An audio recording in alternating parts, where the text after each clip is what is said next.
Hello and welcome. This is Michael, your favorite agile thought provoker.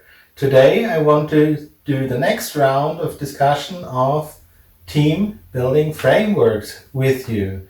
What I got for you today is the Katzenbach+Smith Praxis Framework, which is over 20 years old already. It's been introduced in 1993 in an article from HBR, The Discipline of Teams.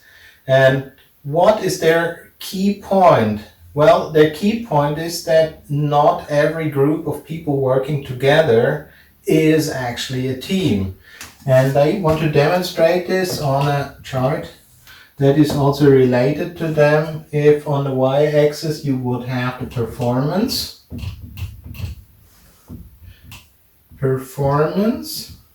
and on the x-axis you would have the team effectiveness.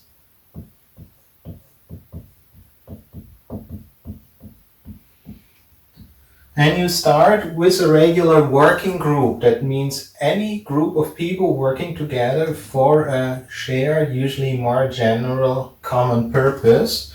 That'd be somewhere here. So that would be our working group. Somewhere here. Not so great in performance, not really effective. The alternatives we have is to set up a team. Not all teams are teams, and what they say, there's a point here that we could call a potential team.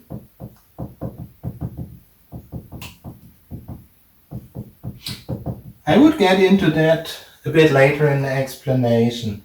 And there's something in between the working group and the potential team, and that is what they call a pseudo team, something that is organized like a team but doesn't work like a team. And that's really bad from a performance perspective.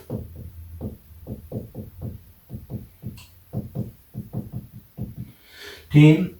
And from there we get into the area of what we call a real team.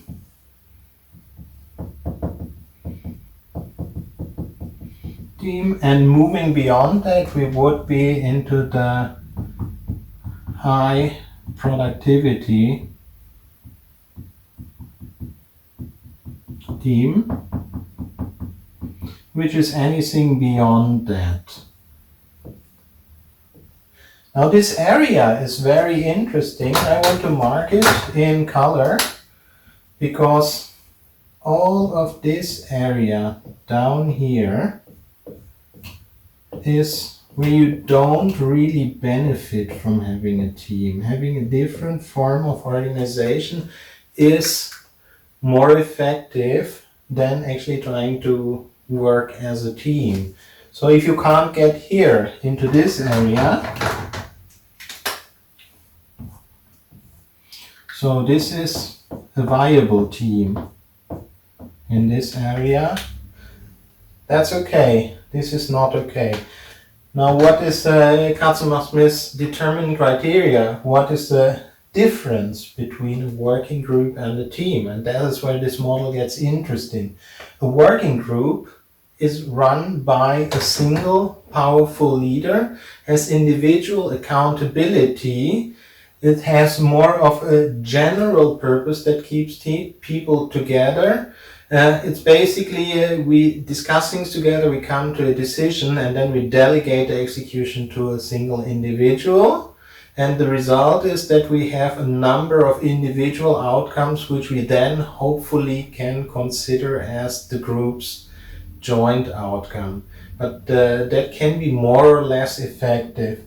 So a working group basically is just one man running the show and the others following suit. And a team is defined by Katzenbach+Smith as the team runs the show.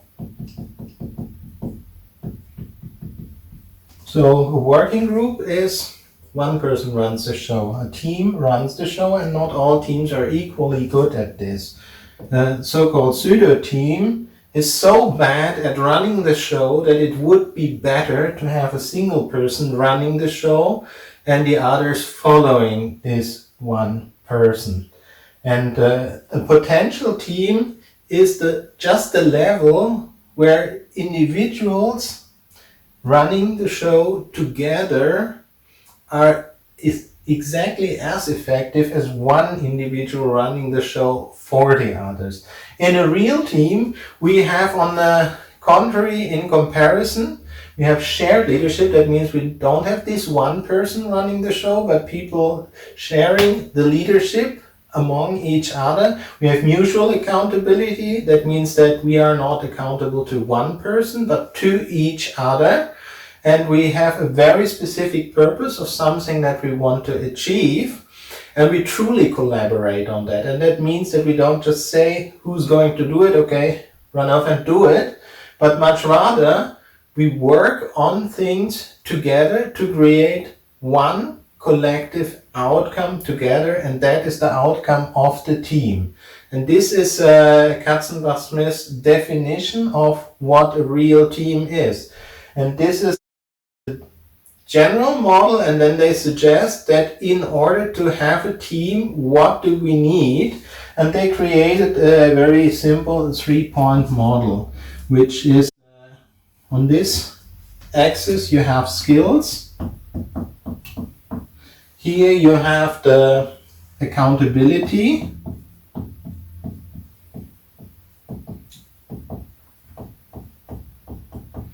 And down here you have commitment.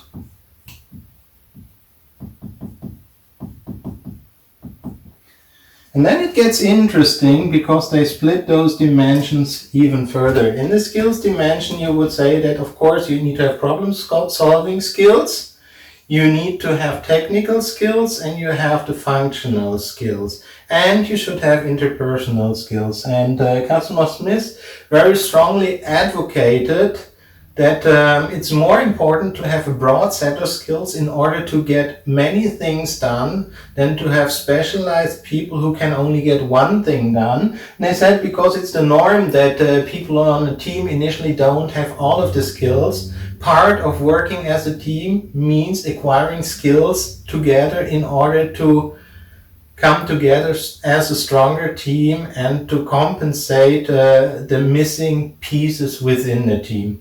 And when it comes to accountability, we have the mutual accountability plus the individual accountability. That means that we are both, as individual and as a team member, accountable for what we want to achieve.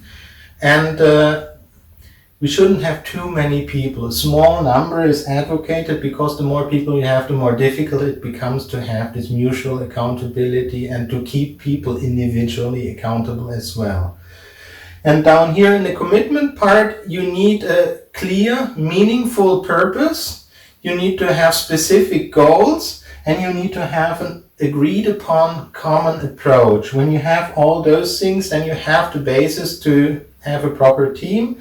And then we would get to the corners here, which are basically labeled performance results.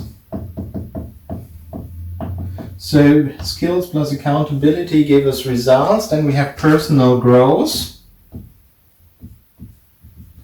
That means as we take accountability and are committed, we grow as people within the team. And then we have the products of the work, the collective product of the team achieved by being committed to using our skills to the benefit of the team. No. Well, this is a Katzenbach+Smith model. So if you find any value in using it and you see that, oh, we do have some issues. We are still on the level of a working group or on a pseudo team, and we never paid attention to the different types of skills that we need, or we have an issue either with individual or mutual accountability, or something isn't clear regarding our purpose. And this model can be very useful to see where you have potential for improvement. Okay, hope you like this video, hope you enjoy using this model, and see you next time.